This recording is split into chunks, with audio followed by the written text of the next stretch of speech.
শীতের সকালে যখন বন্ধুবান্ধব মিলে খেজুরের রস খেতে রওনা হলাম, তো গাজীপুরে প্রথমে গিয়ে দেখি গাজীপুরে এরকমভাবে রস পাওয়া যাচ্ছিল না। তো ওইখান থেকে বন্ধুবান্ধব মিলে রওনা হলাম হচ্ছে গিয়ে মাদারীপুর। তো মাদারীপুরের উদ্দেশ্যে যখন রওনা হলাম, চোখের সামনে যে এত কুয়াশা ছিল সেগুলো কিছু দেখা যাচ্ছিল না। তো বন্ধুবান্ধব মিশে যখন একটু রেস্ট নেওয়ার পর মুহূর্তে যখন মাদারীপুরে গেলাম, মাদারীপুরে গিয়ে দেখি একদম পুরো ভোরবেলা কতটা যে সুন্দর, যে আসলে গ্রাম বাংলা মানুষরা খেজুর গাছ কেটে খেজুরের রস সংগ্রহ করে, সব কিছু দেখে আসলে এতটা ভালো লেগেছে যে আসলে চোখে না দেখলেই নয়। আর এটা হচ্ছে প্রতি বছরই কিন্তু এরকম একটা ফ্রেন্ডদের নিয়ে প্ল্যানিং করা হয়, সবসময় যাওয়া হয়।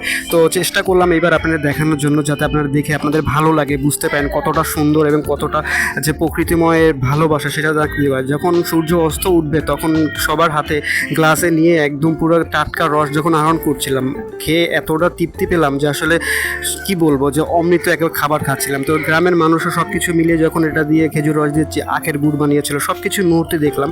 তো লাস্ট মোমেন্টে এসে যখন গ্লাসে রস নিয়ে যখন সবাইকে দেখাচ্ছিলাম, খুব ভালো লেগেছে। তো শেষ মুহূর্তে যখন সূর্য উঠছিল, সবাই সবার মতন করে যাচ্ছিল রস নিয়ে। তো চেষ্টা করলাম আপনাদের কাছে এরকম ভিডিওটা দেওয়ার জন্য। আর আপনাদের এই ভিডিওটা কেমন লাগছে অবশ্যই কমেন্টে জানাবেন। ধন্যবাদ।